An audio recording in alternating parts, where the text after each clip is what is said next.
हाय दोस्तों, हमारे online platform YouTube channel पर आपका स्वागत है। हम आपको यूपीएसआई 2020 के लिए हिंदी पढ़ाएंगे और उस पर हम लोग पहले सिलेबस पर चर्चा करते हैं और उसके सिलेबस को देखते हैं। हाँ, अब हम लोग देखेंगे हिंदी का जो सिलेबस है उस सिलेबस पर हम लोग चर्चा करेंगे। तो सबसे पहले इसमें हम लोग को वर्णमाला पढ़ना है। बहुत ही इंपॉर्टेंट चैप्टर है। हर एग्जाम में कम से कम 2, 3, 4 क्वेश्चन वर्णमाला से पूछे जाते हैं। और वर्णमाला का ये टॉपिक वर्तनी, जो वर्तनी शुद्धिकरण होता है, ठीक है, उसको भी यूपीएसआई के एग्जाम में पूछा जाता है। विराम चिन्ह पढ़ना है, संधि एवं संधि विच्छेद पढ़ना है, उपसर्ग प्रत्यय पढ़ना है, समास पढ़ना है, पद के भेद में विकारी और अविकारी शब्द आ रहे हैं उनको पढ़ना है, संज्ञा एवं संज्ञा के भेद को पढ़ना है, लिंग वचन कारक को पढ़ना है, और जो हमारा पार्ट्स ऑफ स्पीच होता है, जो संज्ञा होती है उसमें संज्ञा, सर्वनाम, विशेषण, क्रिया, क्रिया विशेषण, ये सब सारी चीज़ें आती हैं। लिंग वचन कारक पढ़ना है, सर्वनाम और सर्वनाम के भेद को पढ़ना है, क्रिया एवं क्रिया के भेद को पढ़ना है, जिसमें सकर्मक अकर्मक क्रियाएँ आती हैं, इन सबको हमको पढ़ना यहाँ पे है। विशेषण एवं विशेषण के भेद पढ़ना है, और इसी विशेषण में जो विशेषण, विशेष, प्राविशेषण, ये सब सारी चीज़ों को इसी के अंतर्गत हम लोग पढ़ेंगे। हम लोग काल में आते हैं, जो टेंस होता है, ठीक है, उसके तीनों भाग को पढ़ेंगे, वर्तमान, भूत और भविष्य को पढ़ेंगे।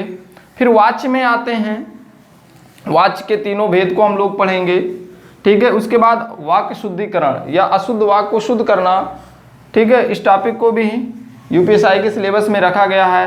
अलंकार एवं अलंकार के प्रकार, रस एवं रस के प्रकार, छंद एवं छंद के प्रकार, जो बहुत ही इंपॉर्टेंट है। अगर इन तीनों टॉपिक से देखा जाए तो कम से कम 10 क्वेश्चन यहाँ से पूछा जाता है इन तीनों टॉपिक से, ठीक है। उसके बाद हम लोग देखेंगे मुहावरा एवं लोकोक्तियों को, वाक्यांश के लिए एक शब्द, अनेकार्थक, समरूपी, भिन्नात्मक, तत्सम, तद्भव, पर्यायवाची, विलोम शब्द, और हिंदी साहित्य में, ठीक है, हमको पढ़ना है पूरा हिंदी साहित्य के बारे में। भारतीय जो भाषाएं उसको देखना है, रचना एवं रचनाकार को देखना है, गद्यांश एवं पद्यांश को देखना है। इस बार यूपी बीएड के एग्जाम में हिंदी साहित्य से भी क्वेश्चन पूछा गया था, इसलिए इसको भी थोड़ा देखते हैं। यहाँ से भी क्वेश्चन यूपीएसआई में आने की संभावनाएं हैं। खंडकाव्य, महाकाव्य, ये सब सारी चीज़ें जो होती हैं उनको यहाँ से हम लोग देखेंगे। आइए अब हम लोग आज पहला टॉपिक शुरू करते हैं, अलंकार एवं अलंकार के प्रकार। चलिए हम लोग देखते हैं अलंकार। अलंकार क्या होता है? जो अलंकार होता है 2 शब्दों से मिलकर बना होता है, अलम प्लस कार। अलम का मतलब होता है शोभा या सुंदरता, और कार का मतलब होता है करने वाला। अर्थात अलंकार का जो अर्थ होता है, ठीक है, शोभा या सुंदरता बढ़ाने वाला, ठीक है, जो शब्द होता है वही अलंकार होता है। अगर हम इसकी डिफिनीशन देखें तो काव्य की शोभा बढ़ाने वाले तत्वों को अलंकार कहा जाता है। काव्य की शोभा बढ़ाने वाले तत्वों को अलंकार कहा जाता है। जिस प्रकार कोई व्यक्ति, ठीक है, अगर वो सुंदर सुंदर कपड़े पहन ले, गहने पहन ले, ठीक है, उसकी सुंदरता बढ़ जाती है, देखने में बहुत सुंदर लगने लगता है। उसी प्रकार यदि हम लोग काव्य में अलंकार का प्रयोग कर दें तो उस अलंकार की जो शोभा होती है या सुंदरता होती है वो क्या होती है? बढ़ जाती है। अलंकार काव्य की शोभा बढ़ाने वाले तत्वों को या उनके गुण धर्मों को अलंकार कहते हैं। अगर अलंकार को देखें तो अलंकार को 3 भागों में बांटा जाता है, शब्दालंकार, अर्थालंकार और उभयालंकार। हमारे एग्जाम में शब्दालंकार और अर्थालंकार से क्वेश्चन पूछा जाता है। शब्दालंकार क्या होता है? जिस अलंकार में शब्दों के माध्यम से क्या हो? चमत्कार उत्पन्न हो जाए। जिस अलंकार में या जिस काव्य में शब्दों के माध्यम से क्या हो? चमत्कार उत्पन्न हो जाता है, उसे हम लोग शब्दा अलंकार कहते हैं। और अर्थालंकार अर्थ के माध्यम से। देखिए शब्दालंकार में क्या होता है? शब्द के माध्यम से चमत्कार उत्पन्न होता है, और जो अर्थालंकार है, अर्थालंकार में क्या होता है? अर्थ के आधार पर चमत्कार उत्पन्न होता है। यहाँ पे हम लोग देखते हैं जो शब्दालंकार होते हैं, शब्दालंकार के जो मुख्य भेद होते हैं, अनुप्रास अलंकार, यमक अलंकार, श्लेष अलंकार और वक्रोक्ति अलंकार होता है। यहाँ से एग्जाम में क्वेश्चन ऐसे भी पूछ लिया जाता है कि निम्नलिखित में से कौन सा शब्दालंकार का भेद है, ठीक है। अगर आप इन 4 चीज़ों को, चारों अलंकार को अगर आप जानते रहेंगे तो आसानी से उसको छाट सकते हैं। फिर उसके बाद हम लोग बात करते हैं अर्थालंकार। देखिए अर्थालंकार के कोई निश्चित भेद नहीं बताए गए हैं। अर्थालंकार के जो भेद हैं इनको 150 प्लस माना जाता है, लेकिन इसके निश्चित भेद नहीं है।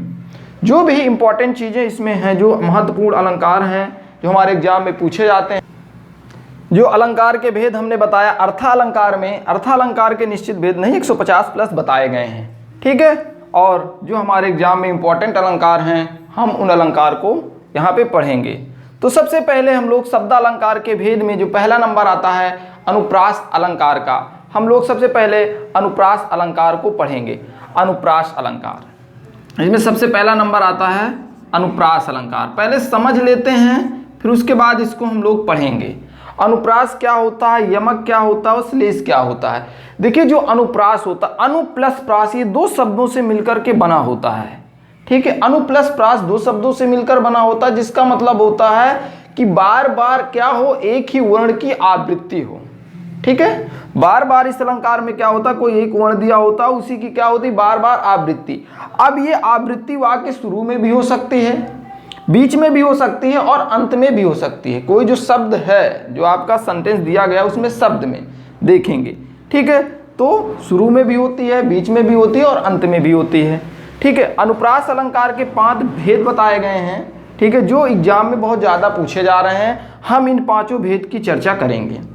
उसके बाद यमक अलंकार की बात क्या होती है। यमक अलंकार में क्या होता है, कोई पंक्ति दी होती है और उस पंक्ति में, ठीक है, 2 या 2 से अधिक शब्दों का प्रयोग किया जाता है और हर बार उन शब्दों का क्या होता है, अर्थ अलग अलग होता है, ठीक है। कोई एक पंक्ति दी गई है और उस पंक्ति में 2 या 2 से अधिक शब्द दिए गए हैं और हर बार उस शब्द का अर्थ क्या होता है, अलग अलग होता है। श्लेष, श्लेष का शाब्दिक अर्थ होता है चिपका हुआ। श्लेष का जो शाब्दिक अर्थ होता है चिपका हुआ होता है और इसमें क्या होता है, कोई एक शब्द दिया होता है और उसमें 2 या 2 से अधिक अर्थ उसके क्या होते हैं, चिपके हुए होते हैं। फिर हम लोग देखते हैं वक्रोक्ति।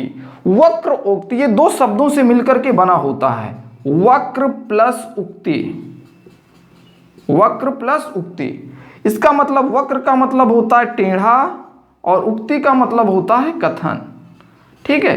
वक्रोक्ति अलंकार में टेढ़े कथन पर जिक्र होता है, ठीक है। अब हम लोग इसको पहला अनुप्रास अलंकार, इसकी डेफिनेशन देखेंगे और उसके बाद इसको पढ़ते हैं। चलिए अब हम लोग देखते हैं अनुप्रास अलंकार।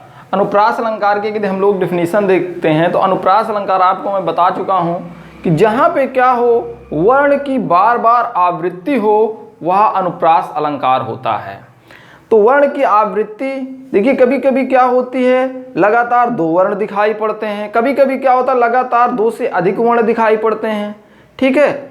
और कभी कभी क्या होता है, वही पंक्ति जो ऊपर लिखी वही पंक्ति नीचे लिखी रहती है। कभी कभी क्या होता है, किसी वाक्य में जो तुकांत वाले शब्द होते, जो तुक होते तुकांत, ठीक है, उनमें ऊपर वाली और नीचे वाली पंक्ति का अंतिम जो अक्षर होता है वो आपस में क्या होते हैं, मिलते जुलते रहते हैं। उन सभी उदाहरण को हम लोग देखेंगे और अनुप्रास के जो 5 भेद हैं उन 5 भेदों को यहाँ पे हम लोग पढ़ेंगे।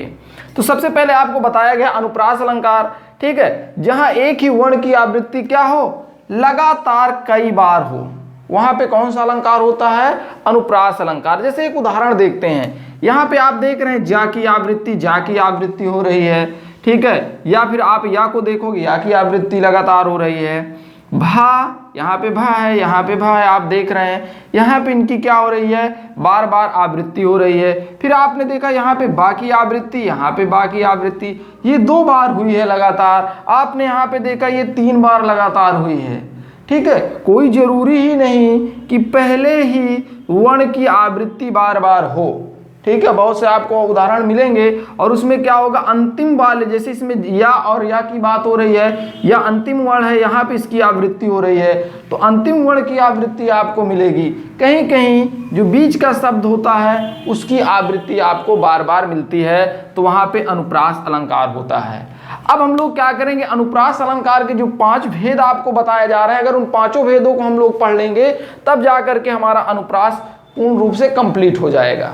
क्योंकि अगर हम लोग अनुप्रास को देखेंगे केवल ये वर्ण की जो लगातार बार बार आवृत्ति है, इससे हम ठीक है, पांचों उसके भेद को हम लोग पकड़ नहीं पाएंगे, नहीं जान पाएंगे, इसलिए पांचों इसके भेद को पढ़ना अनिवार्य है। तो सबसे पहले इसमें जो पहला इसका भेद है उसमें सबसे पहला नंबर आता है 6 का, दूसरा वृत्त्या, तीसरा लाटा और चौथा अंता और पांचवा जो आपका इसका भेद है ये श्रुत्यानुप्रास अलंकार होता है। तो सबसे पहले अगर हम लोग छेकानुप्रास अलंकार की बात करते हैं तो छेकानुप्रास में क्या होता है, जो कोई वर्ण दिया है उस वर्ण की आवृत्ति लगातार 2 बार होती है। जो छेकानुप्रास अलंकार होता है, छेकानुप्रास में जो वर्ण होते हैं वो लगातार 2 बार प्रयोग किए जाते हैं। जैसे अगर उसका उदाहरण हम लोग देखें तो आप देख रहे हैं यहाँ पे सा की आवृत्ति हो रही है, देखो सा 2 बार, 2 से ज्यादा नहीं है, छेका में 2 से ज्यादा नहीं, सिर्फ क्या है 2 बार आवृत्ति। देखिए यहाँ पे का की आवृत्ति, और जो आवृत्ति है लगातार होनी चाहिए, ना कि छोड़कर, अगर छोड़कर होगी तो फिर वो नहीं क्लियर होगा। देखिए यहाँ पे आप देख रहे हैं चा की आवृत्ति हो रही है, ठीक है, फिर यहाँ पे देखिए क्या हो रहा है, यहाँ पे की आ रहा है, फिर उसके बाद चा आ रहा है। तो आप इसको 3 बार आवृत्ति नहीं कहेंगे, हमको देखना क्या है, डिफिनीशन क्या करे, इसकी लगातार आवृत्ति होनी चाहिए। तो देखिए यहाँ पे चा की आवृत्ति और चा की आवृत्ति लगातार हो रही है। इस चा को हम लोग नहीं लेंगे, क्यों नहीं लेंगे, क्योंकि इसमें की के बाद चा आ रहा है, ठीक है। उसके बाद हम लोग आते हैं, ये हमारे छेकानुप्रास हुए, फिर उसके बाद हम लोग आते हैं वृत्त्यानुप्रास। वृत्त्यानुप्रास में क्या होता है, कोई भी वर्ण होता है उसकी वर्ण की आवृत्ति लगातार 2 से अधिक बार होती। देखिए लगातार हो रही है, चा की आवृत्ति, चा की देखिए लगातार है, कामा लगा करके इसको किया गया, देखिए लगातार चा आ रहा है। यहाँ पे आप देख रहे चा चा चा चा, देखिए कई बार आया, यहाँ पे 1 2 3, फिर देखिए यहाँ पे देखिए कई बार चा की आवृत्ति हो रही है। इसका मतलब ये है कि 2 से अधिक बार होनी चाहिए छेकानुप्रास में आवृत्ति। दूसरा उदाहरण देखिए भा भा भा, देखिए यहाँ से 2 से अधिक बार इसकी आवृत्ति हो रही है कि नहीं हो रही है। फिर हम लोग यहाँ पे देखेंगे ता की आवृत्ति, देखिए 1 2 3 4 5, ठीक है, 2 से अधिक बार यहाँ पे आवृत्ति होनी चाहिए। तो कौन सा अलंकार होगा, आपका वृत्त्यानुप्रास होगा, ठीक है। फिर हम लोग आते हैं इसके तीसरे में। तीसरे में क्या होता है, जो वाक्य या उपवाक्य लिखा हुआ है, जो पंक्ति ऊपर लिखी है वही पंक्ति नीचे होनी चाहिए, ठीक है। जो पंक्ति ऊपर लिखी है वही पंक्ति क्या होनी चाहिए, नीचे होनी चाहिए। किसमें, लाटानुप्रास। एग्जाम में बहुत ज़्यादा ये पूछा जाता है। इसके जो भेद हैं सभी अनुप्रास के बहुत ज़्यादा आज के टाइम में एग्जाम में पूछे जा रहे हैं। तो यहाँ पे हम लोग देखते हैं तो ये पूत सपूत तो काहे धन संचय, पूत कपूत तो काहे धन संचय। देखिए ऊपर वाली जो पंक्ति है वही पंक्ति यहाँ पे नीचे लिखी गई है। इसका मतलब क्या है, ये लाटानुप्रास है। लाटानुप्रास ऐसा अलंकार होता है जिसमें क्या होता है, जो वाक्य आपका लिखा था, जो पंक्ति है, ठीक है, उसी की आवृत्ति होती है, अर्थात वही पंक्ति नीचे आपको दिखाई पड़ेगी। फिर हम लोग बात करते हैं अंत्यानुप्रास अलंकार। देखिए अंत्यानुप्रास अलंकार, इसकी डिफिनीशन से हम लोग देखते हैं। अंत्यानुप्रास का मतलब होता है यहाँ पे अंत में, अंत्यानुप्रास का मतलब होता है अंत से, इसको मतलब आप रखिए, जो आपकी पंक्ति दी गई है उसके अंत में क्या होना चाहिए, आवृत्ति होना चाहिए। देखिए प्रभु जी तुम दीपक हम बाती, देखिए ताकि आवृत्ति यहाँ पे, जाकी ज्योति बारे दिन रात, यहाँ पे देखिए ताकि आवृत्ति और यहाँ पे ताकि, अर्थात जो अंत वाला हमारा शब्द है, जो तुकांत शब्द है, उस तुकांत शब्द की अंत्यानुप्रास में आवृत्ति हो रही है, ठीक है। एक उदाहरण और इसका देखते हैं, बस मौन में गंभीरता है बड़प्पन देश में, ठीक है। जो बात और कहीं नहीं वह है हमारे देश में। देखिए यहाँ पे देश में, ठीक है, देश में, यहाँ पे देखिए आप अंतिम वर्ण की आवृत्ति देख रहे हैं, ठीक है। यहाँ पे देश नहीं, यहाँ पे वेश है, बड़प्पन है बड़प्पन वेश में, ठीक है। तो आप देख रहे हैं यहाँ पे तुकांत वाला जो शब्द है, यहाँ पे देखिए अंत में इसकी आवृत्ति माँ की हो रही है, यहाँ पे हो रही है कि नहीं हो रही है। ये हमारा क्या है, अंत्यानुप्रास अलंकार है, ठीक है। उसके बाद जो पांचवा इसका भाग है ये श्रुत्यानुप्रास अलंकार है। श्रुत्यानुप्रास अलंकार में क्या होता है, जो हमारा ता वर्ग है, ठीक है, का वर्ग, चा वर्ग, टा वर्ग, ता वर्ग, पा वर्ग, 5 वर्ग होते हैं। अगर हम लोग वर्णमाला पढ़ेंगे तो वहां पे हम लोग देखेंगे स्वर व्यंजन में, ठीक है, 5 वर्ग बताए गए, का चा टा ता पा, 5 वर्ग। तो हमारा श्रुत्यानुप्रास अलंकार जो होता है, श्रुत्यानुप्रास में क्या होता है, ये ता वर्ग के वर्णों की आवृत्ति, मतलब ता वर्ग का जो वर्ण है ये श्रुत्यानुप्रास अलंकार के अंतर्गत आता है। जैसे इसमें क्या कौन कौन है, ता, था, दा, धा, ना, ये 5 वर्ग आपको, मतलब 5 वर्ण आपको ता वर्ग में दिखाई पड़ रहे हैं। तो इन्हीं की आवृत्ति, मतलब यही चीज आपको इसके उदाहरण में दिखाई पड़ेगा। तो देखिए ता यहाँ पे दिखाई पड़ रहा, दा है इसमें, यहाँ पे देखिए आपको दा दिखाई पड़ रहा है, दा है, यहाँ पे देखिए धा है, यहाँ पे आपको धा दिखाई पड़ रहा है, धा यहाँ पे दिखाई पड़ रहा है। ठीक है, फिर हम लोग देखते हैं दूसरा उदाहरण। यहाँ पे देखिए दा है आपको दिखाई पड़ रहा है, यहाँ पे ना है देखिए ना दिखाई पड़ रहा है, यहाँ पे था है देखिए था दिखाई पड़ रहा है, ये था दिखाई पड़ रहा है, ये था दिखाई पड़ रहा है, दा दिखाई पड़ रहा है, ना दिखाई पड़ रहा है, ये था दिखाई पड़ रहा है। ठीक है, ता दिखाई पड़ रहा है। तो मतलब कुल मिलाकर कहने का मतलब ये होता है कि इसमें क्या होता है, ठीक है, ता वर्ग के वर्ण कई बार इस अलंकार में दिखाई पड़ते हैं। तो ये हमारा जो अनुप्रास अलंकार था, अनुप्रास अलंकार के जो 5 भेद आपको बताए गए, ये यहाँ पे अनुप्रास अलंकार के 5 भेद आपके समझ में आए होंगे। ठीक है, अब हम लोग अगले अगले अलंकार की ओर चलते हैं, जो हमारा अलंकार है, ठीक है, शब्द अलंकार का दूसरा जो भेद है, ठीक है, यमक अलंकार। अब हम लोग यमक अलंकार को पढ़ते हैं। चलिए अब हम लोग देखते हैं यमक अलंकार। यमक अलंकार में आपको मैं बताया कि जब कोई भी शब्द 2 या 2 से अधिक बार आया हो और प्रत्येक बार उसका अर्थ क्या हो, अलग हो, वहाँ पे हमारा कौन सा अलंकार होता है, यमक अलंकार। आइए उदाहरण को हम लोग देखते हैं। यहाँ पे देखिए कनक कनक, ठीक है, कनक कनक 2 बार इस शब्द का प्रयोग किया गया है और इनका अर्थ क्या है, दोनों बार अलग है। सबसे पहले जो कनक का अर्थ होता है ये होता है धतूरा, और इस कनक का मतलब होता है सोना। ठीक है, तो आपने देखा यहाँ पे क्या था, डिफिनीशन आपकी यही कहती है 2 या 2 से अधिक बार आए कोई शब्द। आप देख रहे हैं एक ये शब्द है कनक, ठीक है, 2 बार आया है और हर बार क्या हो, उसका अर्थ अलग हो। यहाँ पे आप अर्थ देख रहे हैं, एक कनक का मतलब क्या हो गया, धतूरा, और दूसरे कनक का मतलब हो गया सोना। इसके हम लोग भाव को देखते हैं, इसका अर्थ क्या कह रहा है। कनक कनक ते 100 गुनी, मादकता का मतलब होता है नशा, अधिकाय मतलब होता है होना। ठीक है, तो यहाँ पे इसका जो भाव है, एक कनक जो दूसरे कनक से 100 गुना अधिक क्या करता है, होना या रखना। एक जो कनक है दूसरे कनक से 100 गुनी मादकता अर्थात नशा रखता है। वा खाए बौराए जग, एक को खाने से जग बौरा जाता है और एक को पाने से जग क्या होता है, बौरा जाता है। एक जो धतूरा आपका होता है ये बहुत ज़्यादा नशीला पदार्थ होता है, अगर धतूरा कोई खा ले तो उसको बहुत ज़्यादा नशा हो जाती है। ठीक, वो बौरा जाता है, लड़ाई झगड़ा करने लगता है। और जो दूसरा होता है कनक, उसका मतलब सोना, अगर सोने को कोई व्यक्ति पा जाता है, ठीक है, वो भी बहुत ज़्यादा घमंडी हो जाता है। ठीक है, दूसरे उदाहरण की ओर हम लोग चलते हैं। तो पर 12 उर्वशी सुन राधिके सुजान, तू मोहन के उर्वशी हवे उर्वशी समान। यहाँ पे आपने देखा उर्वशी 3 बार उर्वशी शब्द का प्रयोग किया गया है और तीनों बार इस उर्वशी का मतलब अलग अलग होता है। जो पहला उर्वशी है इसका मतलब होता है अप्सरा, ठीक है, जो स्वर की अप्सरा होती है। और दूसरा उर्वशी उसका मतलब होता है हृदय में बसना, हृदय में बसना। और जो तीसरा उर्वशी शब्द आया है उस तीसरे उर्वशी शब्द का मतलब होता है गले का हार, गले का हार।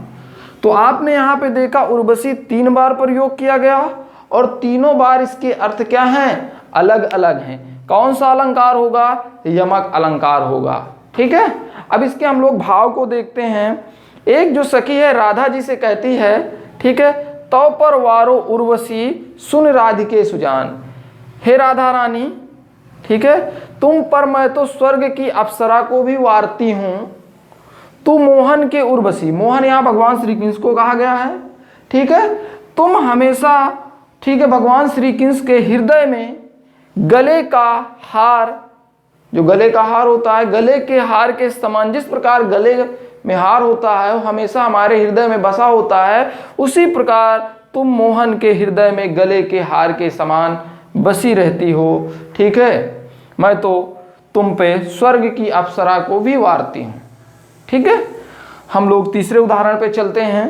माला फेरत जुग भया फिरा न मन का फेर। यहाँ पे देखिए एक बार मन का शब्द आया, कर का मन का डारी दे, देखिए एक बार यहाँ भी मन का आया, मन का फेर, ठीक है।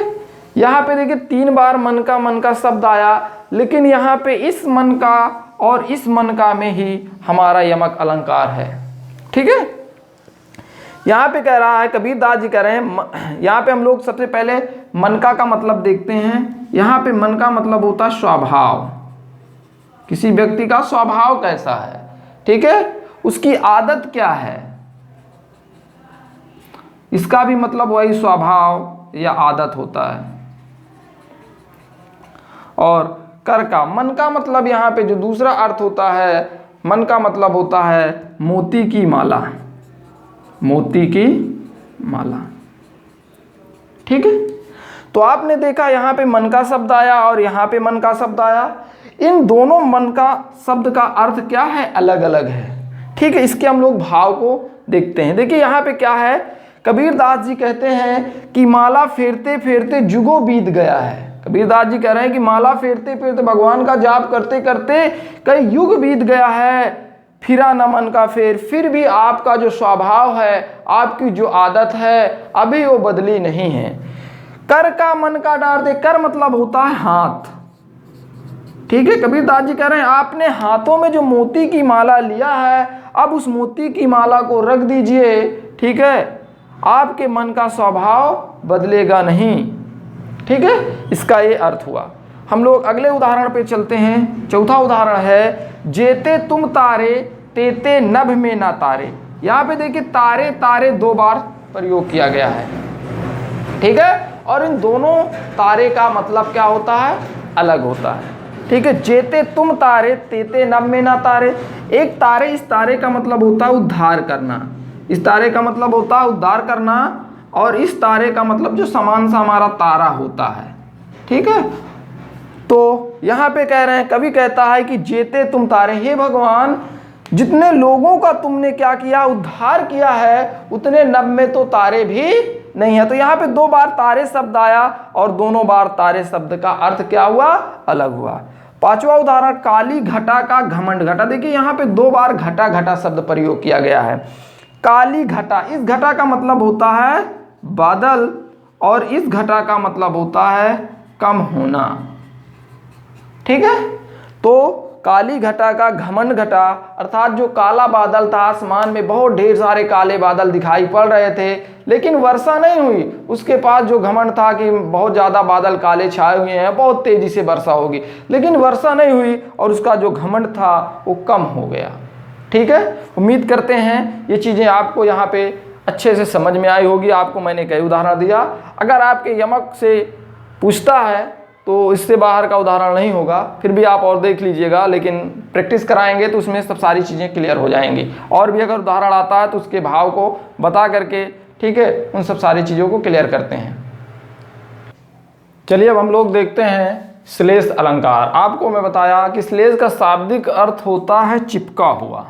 श्लेष का जो शाब्दिक अर्थ होता है वो होता है चिपका हुआ, ठीक है। इस अलंकार में क्या होता है, कोई एक ही शब्द दिया होता है। इस अलंकार में क्या होता है, एक शब्द रहता है और उस शब्द के कई अर्थ निकलते हैं। 2 अर्थ निकलेगा या तो 2 से ज़्यादा अर्थ निकलता है, ठीक है, वही श्लेष अलंकार होता है। श्लेष का मतलब ही चिपका हुआ। जब कोई एक चीज़ रहेगी तो चिपकेगी नहीं, चिपकने के लिए कम से कम 2 या 2 से अधिक वस्तुओं को होना चाहिए, ठीक है। कभी कभी एग्जाम में आजकल जो होता है डिफिनीशन ही सीधा सीधा पूछ लेता है, तो इसलिए आपकी जो डिफिनीशन यहाँ पे बताई गई उसको आपको ध्यान रखना है कि जब कोई शब्द पंक्ति में एक ही बार प्रयोग में आया हो और किंतु प्रसंग मतलब घटना या बात के अनुसार उसके अर्थ क्या हो, एक से अधिक हो, ठीक है। सॉरी 2 या 2 से अधिक हों, वहां पे कौन सा अलंकार होता है? श्लेष अलंकार। जैसे एक उदाहरण हम लोग देखते हैं, रहीमन पानी राखिए बिन पानी सब सून, पानी गए न उबरे मोती मानुष चून। ठीक है, यहाँ पे बताया गया पानी के 3 अर्थ बताए गए हैं कि पानी के चले जाने पर मोती मनुष्य और चूने का कोई अर्थ नहीं होता।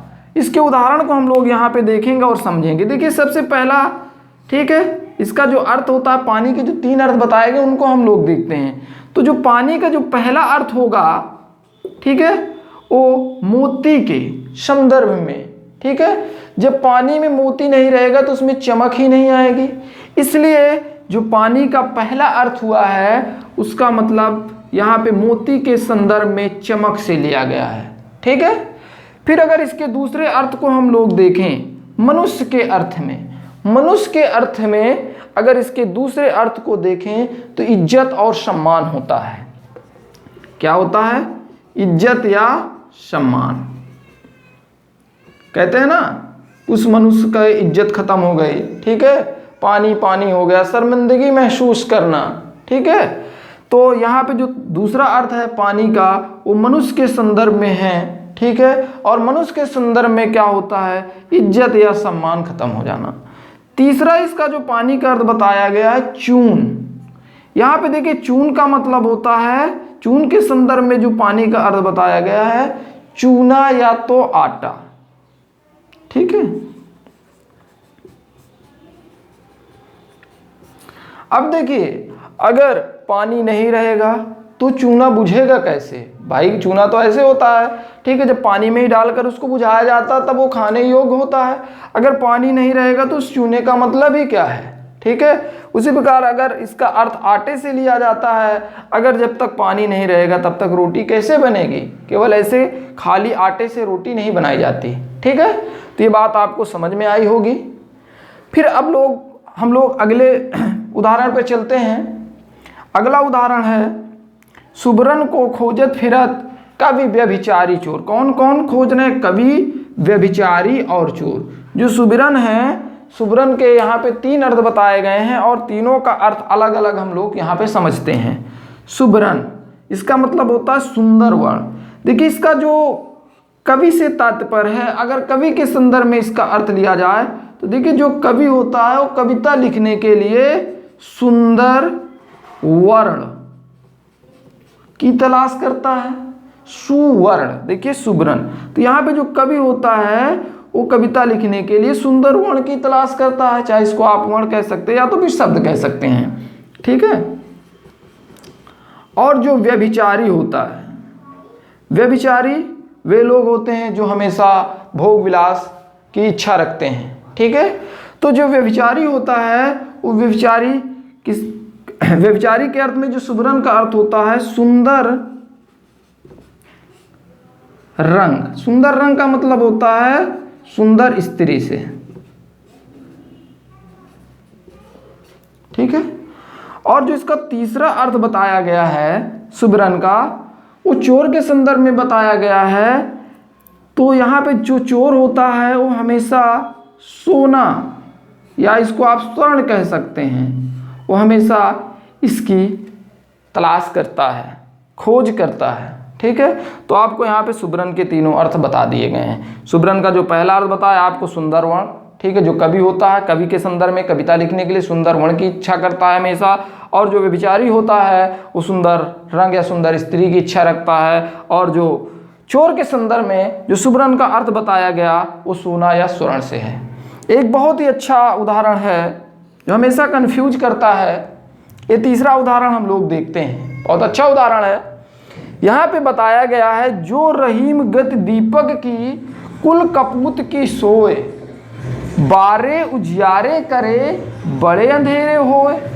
तो यहाँ पे देखिए, यहाँ पे बारे शब्द आया है और यहाँ पे बड़े शब्द आया है। ठीक है, और इन दोनों में, इसमें और इसमें दोनों में क्या हुआ है, कुछ शब्द चिपके हुए हैं, उनके अर्थ को हम लोग देखते हैं। ठीक है, तो सबसे पहले जो बारे का मतलब होता है वो जलाना होता है, और दूसरा अर्थ जो होता है पैदा, इसका भी अर्थ बता रहे हैं आपको। दूसरा क्या होता है? पैदा होना। और यहाँ पे जो देखिए जो बड़े हैं, बड़े का मतलब होता है बुझाना, और जो बड़ा होता है उसका सामान्य सा अर्थ बड़ा होना होता है। ठीक है, यहाँ पे रहीमदास जी की पंक्ति है और रहीमदास जी कहते हैं कि जो स्थिति एक दीपक की होती है, ठीक है ना, कह रहा ना रहीम गति दीपक की कुल कपूत की सोए। तो रहीमदास जी कहते हैं कि जो स्थिति, ठीक है, एक दीपक की होती है, वैसे ही स्थिति कुल के कपूत की होती है। यदि किसी कुल मतलब परिवार में, यदि किसी परिवार में एक कपूत जन्म लेता है, वही स्थिति उसकी होती है।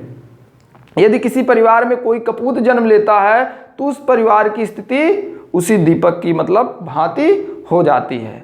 ठीक है, जैसे कहते हैं ना, यदि दीपक को जलाया जाए तो उजाला करता है। ठीक है, भाई कह रहा ना, दीपक को क्या करा, बारे मतलब होता है जब दीपक को क्या किया जाता है, बारा जाता है, बारा मतलब जलाया जाता है, तो क्या करता है, उजाला होता है।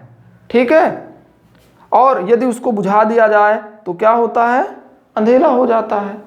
उसी प्रकार यहाँ पे बताया गया है कि जब किसी परिवार में कोई कपूत जन्म लेता है, अब भाई पहले से पता नहीं है छोटा बच्चा है, सपूत है कि कपूत है, ठीक है, तो जब वो छोटा बच्चा रहता है, जब मतलब जब वो पैदा होता है तो उस परिवार में क्या होता है, खुशियां मनाई जाती है। अभी इसका उदाहरण आपको बता रहे हैं। ठीक है, तो उस परिवार में क्या होता है, जब पैदा होता है तो खुशियां मनाई जाती है, लेकिन जब वही बेटा क्या होता है, बड़ा हो जाता है और बड़ा होकर के कुकर्म करता है, ठीक है, बड़ा जब होता है कुकर्म करता है तो क्या होता है, जो पूरा का पूरा परिवार होता है वो नाश हो जाता है, अर्थात अंधकार में डूब जाता है।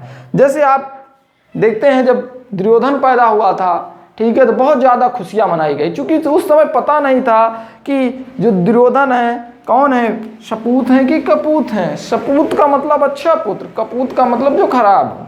ठीक है, जब पैदा हुआ था तो बहुत ज़्यादा खुशियां मनाई गई थी, सब लोग बहुत प्रसन्न हुए पैदा होते ही, लेकिन जैसे वो क्या हुआ, बड़ा हुआ, ठीक है, उसने ही पूरे कुल का नाश कर दिया था। ठीक है, तो आपसे ये उम्मीद करते हैं ये उदाहरण आपको समझ में आया होगा। बहुत इंपॉर्टेंट उदाहरण है, हालांकि ये दोनों भी अच्छे उदाहरण हैं। अगर आप इन उदाहरणों को याद रखते हैं तो एग्जाम में गलत नहीं होगा। और हम आपसे उम्मीद करते हैं ये जो चीज़ें आपको हमने बताया है ये बहुत अच्छे से आपको समझ में आई होगी। और अगर आपको समझ में आई हो तो इस चैनल को लाइक करें, सब्सक्राइब करें और अपने दोस्तों तक शेयर करें, जिससे हमारी बात